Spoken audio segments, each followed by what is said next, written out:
नजदीक। हमने कल क्या पढ़ा था? कूलाम का नियम के बारे में देख लिया था। ठीक है, कूलाम के नियम का क्या याद कर लिया था अपन ने? सूत्र याद कर लिया था, F प्रोपोर्शनल टू F बराबर K Q1 Q2 upon R square. यहाँ तक अपन पहुंच गए थे। आज अपन क्या करेंगे? K का मान रखेंगे, K का मान रख करके आगे उसको हल करेंगे। ओके, देखो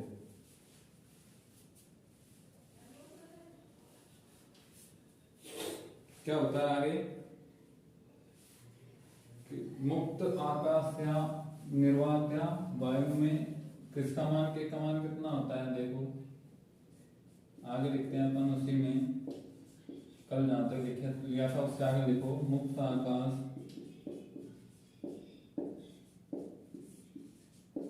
या निर्वात या वायु में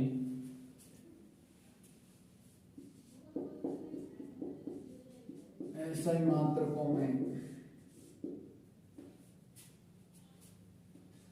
ऐसे मात्रक में K का मान कितना होता है? K बराबर होता है कितना? 1/4 पाई एप्सिलॉन नॉट। क्या होता है ये? K का मान होता है कितना? 1/4 पाई एप्सिलॉन नॉट। ये किसमें होता है?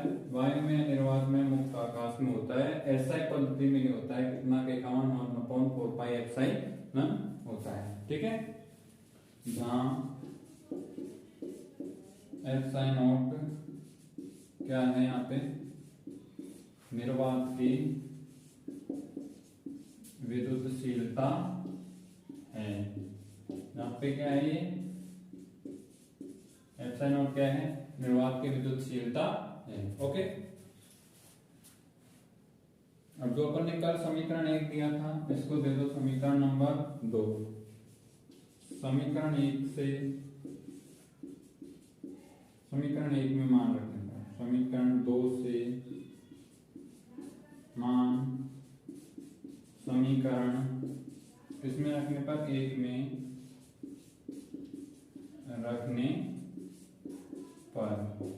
समीकरण 2 से मान किसमें रखते हैं अपन? समीकरण 1 में रखते हैं। तो देखो कल का समीकरण क्या था, यहां तक लिखो, यहां तक लिखो। अब देखो कल का समीकरण क्या था अपना कि F बराबर K Q1 अपॉन वो Q1 Q2 अपॉन में क्या था? R square. तो F बराबर हो जाएगा, K का मान रख दो कितना? 4 pi epsilon not Q1 Q2 upon R square. ये क्या आ गया अपने पास में? K का मान रखने पर मान आ गया। ओके, ठीक है, आगे देखो। यहां तक अपन ने कर लिया। इसको कितना दे दो? समीकरण नंबर 3 दे दो। ओके, F बराबर 4 pi epsilon not upon Q1 Q2 upon R square. इसको कितना दे दिया अपन ने? समीकरण नंबर 2 दे दिया। अब यहाँ पे इसका मान निकालते हैं 1 अपॉन, देखो एप्सिलॉन नॉट इसका मान कितना होता है? एप्सिलॉन नॉट का मान होता है 8.854 मल्टीप्लाई 10 की पावर माइनस का 18 कूलाम होता है। ये किसका मान होता है? यहाँ पर एप्सिलॉन नॉट का मान होता है 1.85 मल्टीप्लाई 10 की पावर माइनस 18 12 माइनस के 12 कूलाम। क्या होता है? Coulomb square metre square. ये किसका मान होता है? एप्सिलॉन नॉट का मान होता है यहाँ पे। ठीक है, तो 1 अपॉन 4 पाई एप्सिलॉन नॉट बराबर यहाँ पे रखो 1 अपॉन 4 मल्टीप्लाई पाई का मान कितना होता है तुम्हें पता है? 3.14 मल्टीप्लाई 8.85 10 की पावर माइनस के 12। ये किसका मान रख दिया अपन ने? इसमें एप्सिलॉन नॉट का मान रख दिया, पाई का मान 3.14 मल्टीप्लाई कर दिया। इसका मान कितना आ गया अपने पास में? बराबर आगे इसका मान आ गया 8.875 वहां 10 की घात में कितना 9। इसको लगभग कितना लिख सकते हैं 9 गुणा 10 की घात 9 लिख दो इसको, ठीक है, न्यूटन मीटर स्क्वायर।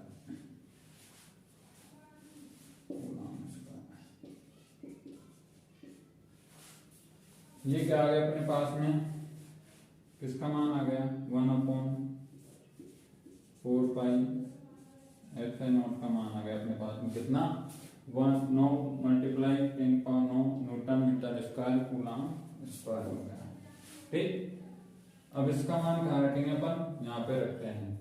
तो देखो समीकरण 3 में मान रखने का, किसमें समीकरण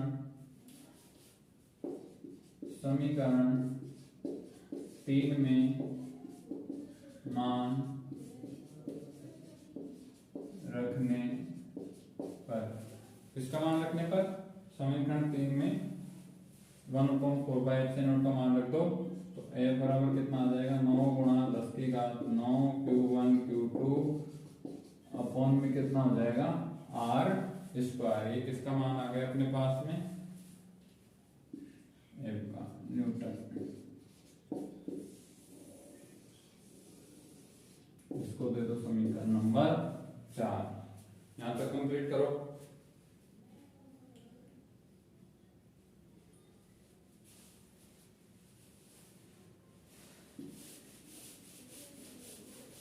अगर देखो एप्सिलॉन नॉट का तो क्या था के का मान एप्सिलॉन नॉट कब होगा जब वो क्या होगा निर्वात में या वायु में ही होगा। अगर माध्यम अलग हो तो के का मान कितना होता है, देखो क्या लिखेंगे अपन, यदि दोनों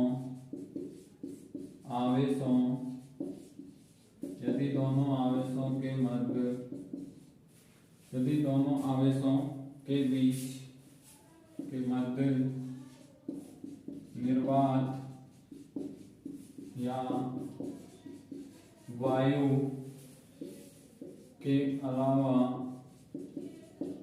कोई, यदि दोनों आवेशों के मध्य निर्वात या वायु के अलावा कोई अन्य माध्यम हो, कोई अन्य क्या हो माध्यम हो, तो के बराबर कितना हो जाएगा, के बराबर 4/4 ही रह जाएगा। एप्सिलॉन नॉट नहीं आएगा, क्या आएगा 1/4 आएगा। तो के बराबर 1/4 होता, ठीक है, ओके।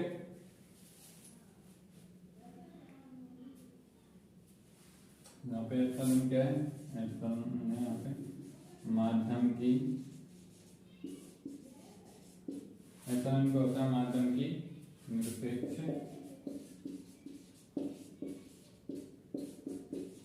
विद्युतशीलता। यहाँ पर एप्सिलॉन बराबर होता है माध्यम की निरपेक्ष विद्युतशीलता।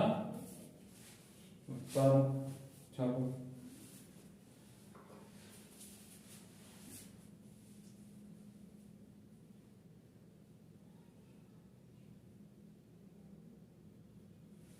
आगे लिखते हैं अपन,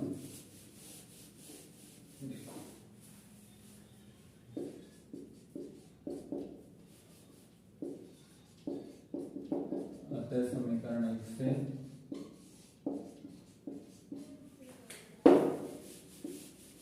अब समीकरण 1 मान रखो,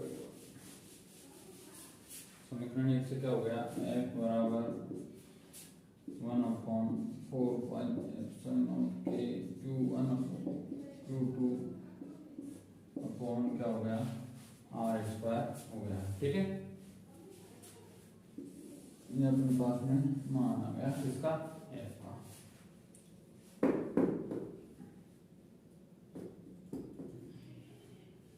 तो यहां तक क्या हो गया कूलॉम का नियम कंप्लीट हो गया, जो अपन ने कल किया था, और उसका जो बचा हुआ भाग था वो आज अपन ने कर लिया, ओके। अब आगे देखो, आगे अपन ने पढ़ा था कल क्या एकांक आवेश के बारे में लिख लेते हैं थोड़ा। तो देखो क्या टॉपिक डालो, एकांक आवेश या यूनिट चार्ज, एकांक आवेश या यूनिट चार्ज, टॉपिक डालो।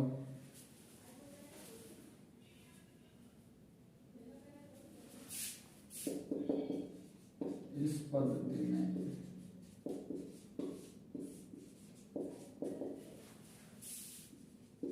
दो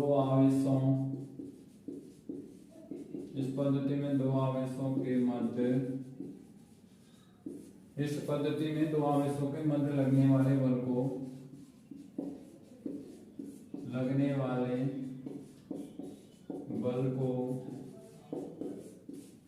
निम्न सूत्र द्वारा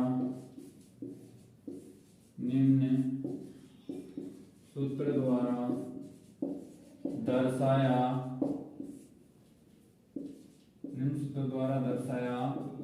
जाता है। इस पद्धति में क्या करते हैं अपन, आवेशों के मध्य लगने वाले बल को निम्न सूत्र द्वारा दर्शाते हैं। सूत्र है अपने पास में कितना है, बराबर 9 गुणा 10 की घात 9 Q1 Q2 अपॉन में R स्क्वायर न्यूटन। क्या आया था अपने पास में, ये सूत्र आया था। ठीक है, अब इस सूत्र में आगे लिखो, इस सूत्र में F बराबर 9 गुणा 10 की घात 9, इस सूत्र में क्या रखेंगे अपन, F का मान कितना 10 की घात 9 गुणा 10 की घात 9, Q1 बराबर Q2 बराबर Q व R बराबर 1 रखने पर। ओके, F का मान रखेंगे, Q1 Q2 का मान रखेंगे कितना Q, R का मान रखेंगे कितना 1, तो 1 ये इस पर में पुट करेंगे अपन, तो F बराबर क्या हो जाएगा 9 गुणा 10 की घात में 9, F का मान रख दो 9 गुणा 10 की घात 9, Q1 Q2 का मान कितना हो गया Q, तो Q मल्टीप्लाई किया तो Q स्क्वायर, और R का मान कितना हो गया नीचे 1 रख दिया अपन ने। ठीक है, ये अपन ने क्या रख दिया यहाँ पे, मान रख दिया।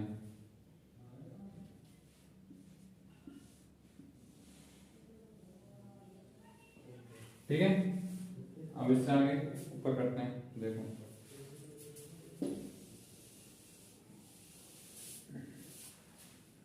कितना लिखा अपन ने, 9 गुणा 10 की घात में 9, इसको यहां से मिटा दो तो ऊपर ही लिख देते हैं।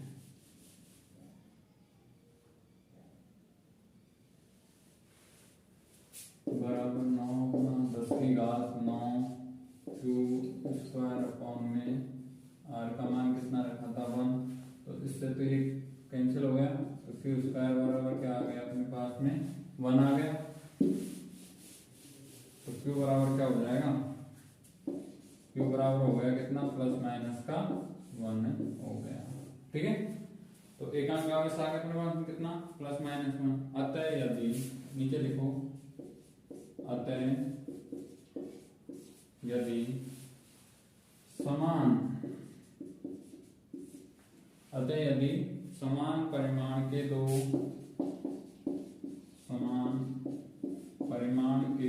आवेशित पिंड, समान परिमाण के दो आवेशित, दो सजातीय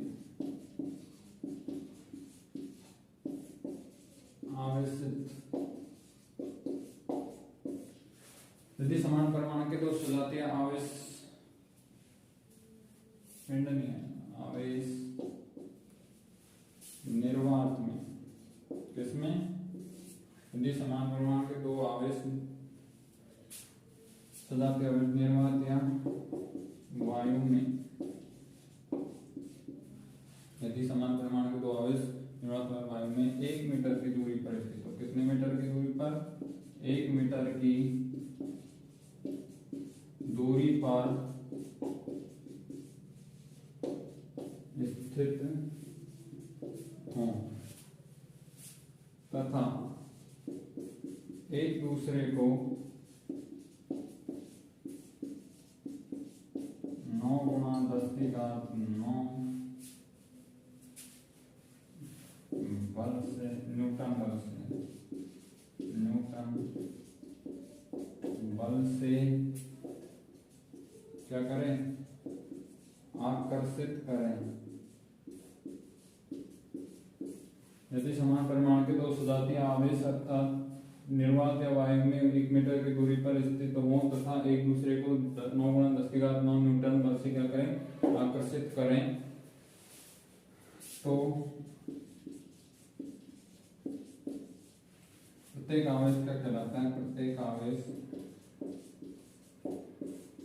एकांक आवेश, एकांक आवेश कहलाता है। ओके, उदाहरण कंप्लीट करो इसको।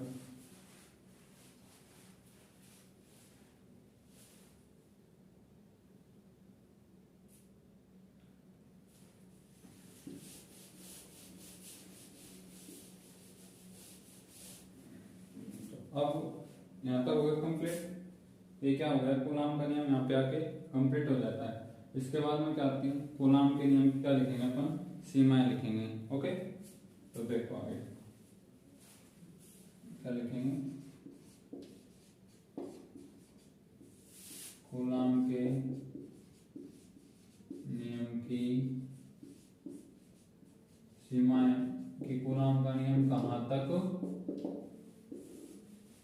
सीमित था, कूलाम का नियम कहाँ तक सीमित था, ये अपन क्या करेंगे, इसमें लिखेंगे। देखो 2-3 सीमाएं हैं, इनको लिखते हैं हम लोग।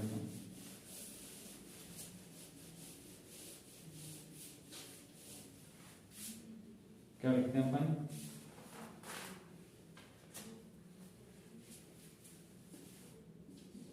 लिमिटेशन,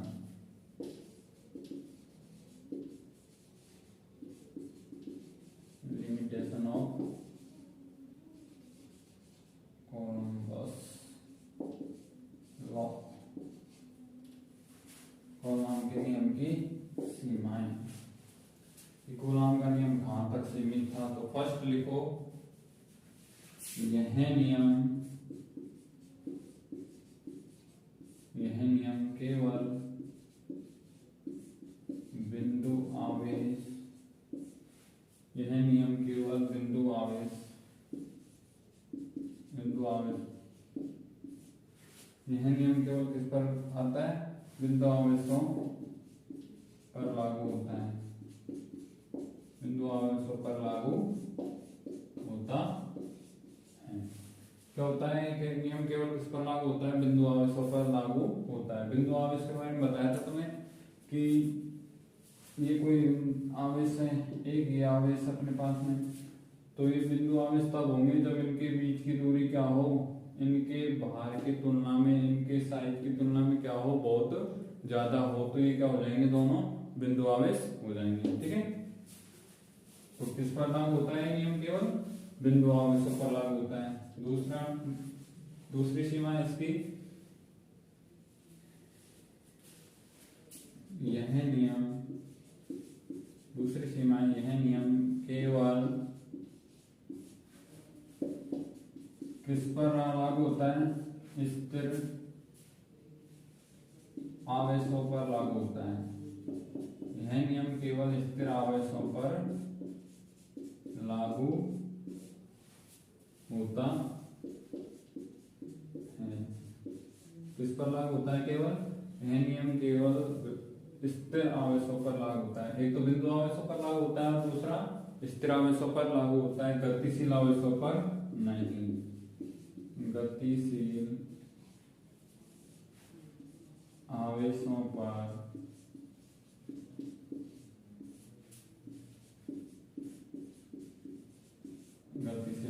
पर नहीं। तो यह नियम केवल किस पर आवेश, स्थिर आवेशों पर लागू होता है, गतिशील आवेशों पर नहीं होता है। थर्ड नंबर, यह नियम अधिक दूरियों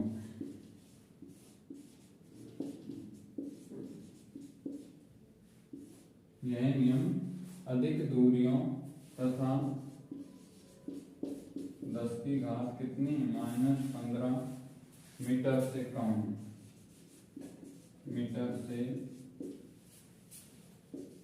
कम दूरियों, एक तो अधिक दूरियों और एक कितनी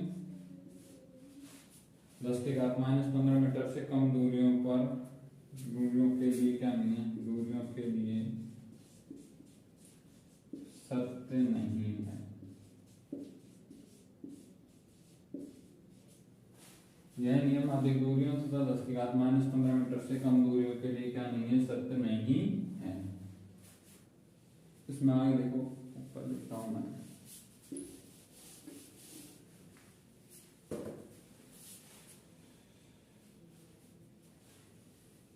इसमें आगे लिखो कि 10 की घात -15 मीटर से कम दूरियों पर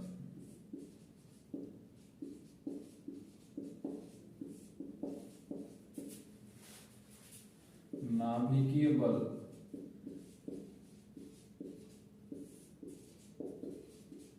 दस की घात -15 मीटर से कम दूरियों पर नाभिकीय बल की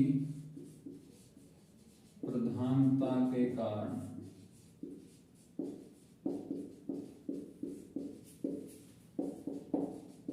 यह नियम लागू नहीं होता। किसके कारण नहीं होता है? 10 की घात -15 मीटर से कम दूरियों पर नाभिकीय बल की प्रधानता के कारण। क्या होता है कि जब कोई, जैसे इसको उतारते हैं, जैसे क्या होता है कि ये कोई है, ये उसका नाभिक है, तो जब दूरी कम होगी नाभिक से, किसकी, इलेक्ट्रॉन के नाभिक से क्या होगी, दूरी कम होगी, तो उस पर क्या होगा, नाभिकीय बल प्रबलता से बंधा हुआ होता है। जैसे जैसे दूर जाते हैं अपन, तो क्या होता है, नाभिकीय बल की प्रबलता कम होती जाती है, प्रबलता क्या हो जाती है, कम हो जाती है। इसलिए 10 की घात -15 मीटर से कम दूरी पर क्या नहीं होता है, नाभिकीय बल की प्रधानता के कारण यह नियम लागू नहीं होता है। ओके, ये हो गई कूलॉम के नियम की सीमाएं। क्या हो गई यहां तक, कूलॉम के नियम की सीमाएं हो गई है। ठीक है, अब अपना नेक्स्ट टॉपिक क्या है? अपना नेक्स्ट टॉपिक है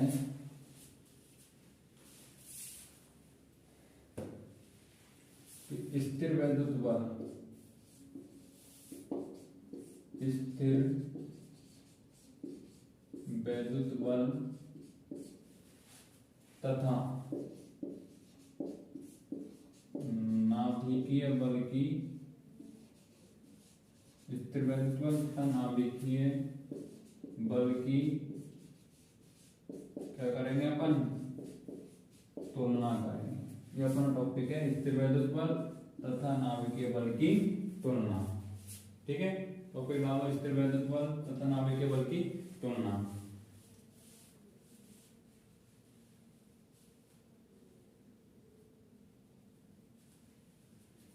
तो देखो पहले क्या करते हैं अपन, स्थिर वैद्युत बल की गणना, स्थिर वैद्युत बल की क्या करेंगे, गणना। यहाँ पे क्यू का मान कितना होता है, यहाँ पे क्यू बराबर होता है 1.6 गुणा 10 की पावर -19 कूलॉम होता है। क्यू का मान, एक इलेक्ट्रॉन का आवेश कितना होता है, एक इलेक्ट्रॉन पर आवेश 1.6 गुणा 10 की घात के -19 कूलॉम होता है, एक इलेक्ट्रॉन पर आवेश। ठीक है, इलेक्ट्रॉन पर आवेश।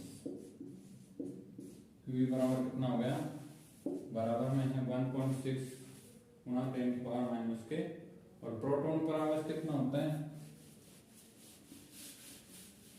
ये तो किस में होता है, माइनस में, यहाँ पर होता है प्रोटॉन पर आवेश।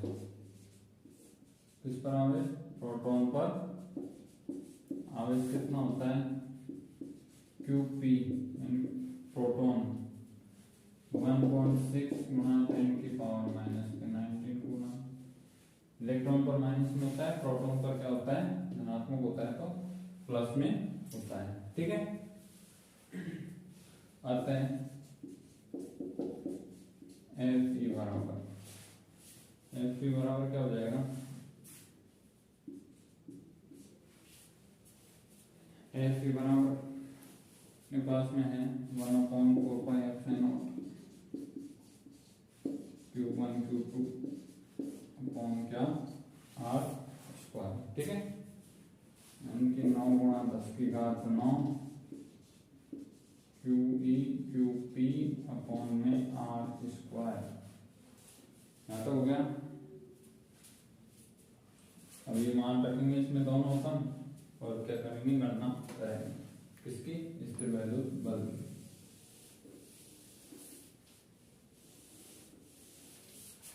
तो इसमें दोनों मान रखो, Fe बराबर 9 गुणा 10 की घात में 9, QE और QP का मान रख दो, गुणा 1.6 गुणा 10 की पावर माइनस 19 और 1.6 गुणा 10 की घात माइनस के 19। ठीक है, ये किसका मान रख दिया हमने, दोनों का मान रख दिया। बट्टे में क्या चल रहा है अपने पास, बट्टे में R स्क्वायर चल रहा है, इसको दे दो समीकरण नंबर 1। ठीक है, तो ये तो क्या कर लिया अपन ने, स्थिर वैद्युत बल की गणना कर ली। अब किसकी गणना करते हैं अपन, गुरुत्वाकर्षण बल की गणना करते हैं। आगे करते हैं किसकी गणना, गुरुत्वाकर्षण बल की गणना करते हैं। तो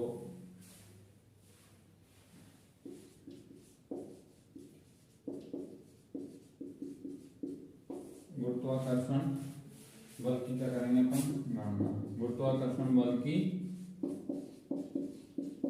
गणना, स्थिर वैद्युत बल की गणना कर लिया अपन ने। अब किसकी गणना करेंगे, गुरुत्वाकर्षण बल की गणना। तो इस पर होता है इलेक्ट्रॉन का द्रव्यमान कितना होता है, क्योंकि स्थिर वैद्युत बल में तो किसकी बात हो रही थी, आवेशों की बात हो रही थी। अब गुरुत्वाकर्षण में किसकी बात होती है, द्रव्यमान की बात होती है। तो इलेक्ट्रॉन पर द्रव्यमान कितना होता है, इलेक्ट्रॉन का द्रव्यमान 9.1 गुणा 10 की घात माइनस के 31 किलोग्राम। ऐसे ही किसका, प्रोटॉन का द्रव्यमान, इलेक्ट्रॉन का द्रव्यमान होता है 9.1 द्रव्यमान। प्रोटॉन पर द्रव्यमान कितना होता है, ये होता है 1.67 गुणा 10 की पावर कितना होता है माइनस के 27 किलोग्राम। ओके, ये दोनों का मान हो गया अपने पास में, किसका, इलेक्ट्रॉन का द्रव्यमान और प्रोटॉन का द्रव्यमान हो गया। अब इसमें रख दो मान, क्या होता है, Fg बराबर क्या होता है, G सूत्र क्या होता है, m1 m2 अपॉन में R स्क्वायर। ये अपना सूत्र होता है किसका, गुरुत्वाकर्षण बल का, कि Fg बराबर G m1 m2 upon R square. यहाँ पे m1 क्या है, इलेक्ट्रॉन, और m2 क्या है, प्रोटॉन का, me और mp कर देंगे अपन। ठीक है, अब इसमें क्या रखते हैं, दोनों का मान रखते हैं। तो यहाँ पे लिख लो नीचे, मान रखने पर, मान रखने पर देखो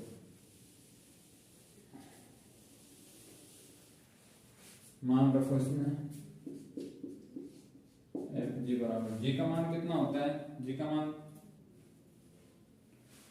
का मान कितना होता है यहाँ पे 6.67 इंटू 10 की पावर माइनस के 11। ये किसका मान होता है, G का मान होता है। आगे इनका मान रख दो, 9.1 गुणा 10 की घात माइनस 31 और 1.67 10 की पावर माइनस के 27। बटे में क्या चल रहा है, इसमें भी वही R स्क्वायर चल रहा है। ठीक है, यहां तक कंप्लीट। ये अपने पास में किसका मान आ गया, Fg का मान आ गया। इसको क्या दे दो, समीकरण नंबर 2 नीचे समीकरण 1 में क्या करने पर, समीकरण 2 का भाग देने पर, समीकरण 1 में समीकरण 2 का भाग देने पर, समीकरण 1 में 2 का भाग देने पर क्या करेंगे अपन, समीकरण 1 आया था अपने पास, उसमें समीकरण किसका भाग दे देंगे, समीकरण नंबर 2 का। तो F E upon F G बराबर क्या हो जाएगा, 9 गुणा 10 की घात क्या आया था अपने पास में, 9 गुणा 10 की घात 9 गुणा 1.6 10 की पावर माइनस के 19 गुणा 1.6 10 की पावर माइनस 19 अपॉन में आर स्क्वायर, तो ये आर स्क्वायर से आर स्क्वायर कट जाएगा, ये डायरेक्ट मान लिख लो 6.67 10 की पावर माइनस 9.1 गुणा 10 की घात में माइनस 31 1.67 गुणा 10 की घात में कितना, माइनस के 27। अब इसको हल करने पर क्या आ जाएगा अपने पास में, बराबर में आ जाएगा 2.27 गुणा 10 की घात में माइनस कितना, 10 की घात 39। ये किसका मान आ गया अपने पास में, इन दोनों में क्या हो गई है, तुलना हो गई, गुरुत्वाकर्षण और स्थिर वैद्युत बल में तुलना कर ली अपन ने। तो इसको लिख लो,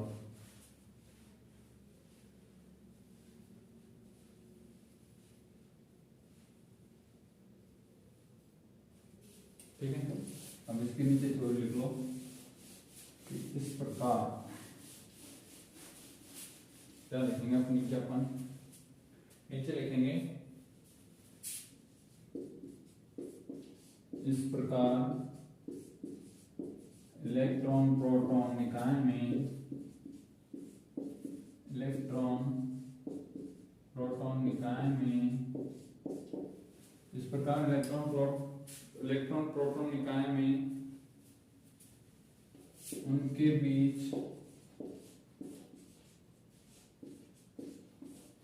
इस प्रकार इलेक्ट्रॉन प्रोटॉन निकाय में उनके बीच लगने वाला बल, लगने वाला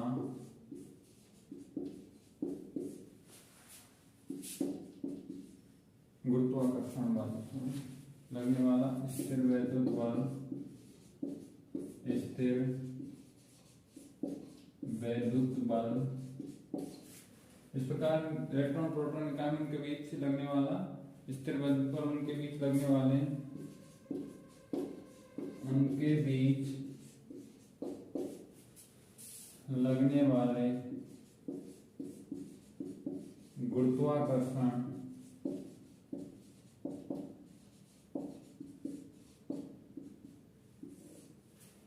लगने वाला स्थिर वैद्युत बल, उनके बीच लगने वाले गुरुत्वाकर्षण बल,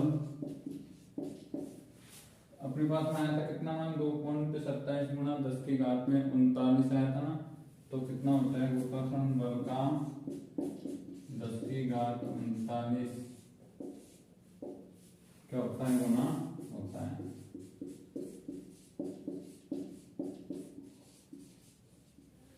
जब अपने पास में दोनों की तुलना की तो उससे क्या निष्कर्ष निकला, उससे निष्कर्ष निकला कि इस प्रकार इलेक्ट्रॉन प्रोटॉन निकाय में उनके बीच लगने वाला स्थिर वैद्युत बल, उनके बीच लगने वाले गुरुत्वाकर्षण बल का कितना गुणा होता है, 10 की घात माइनस के 39 गुना अधिक होता है, या गुना होता है, या शक्तिशाली,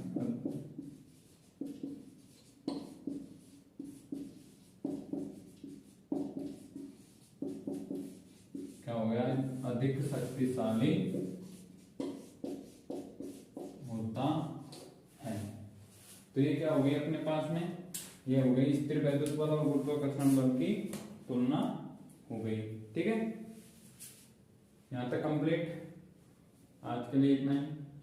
आगे अपन पढ़ेंगे कल क्या, कल का टॉपिक रहेगा अपना विद्युत क्षेत्र रेखाएं, विद्युत बल रेखाएं, इनके बारे में पढ़ेंगे। तो आज तक जहाँ तक कंप्लीट हो गया उसको अपन यहीं तक ही रखते हैं, और यहाँ तक को आप रोजाना कंप्लीट पढ़ें इसको। जो पीछे वाली क्लास जब आपकी कंप्लीट होगी तो आगे वाली क्लास का आपके तब ही समझ में आएगा, जब पीछे वाली क्लास तक का आपका क्या होगा, कंप्लीट आपको याद होगा। ओके।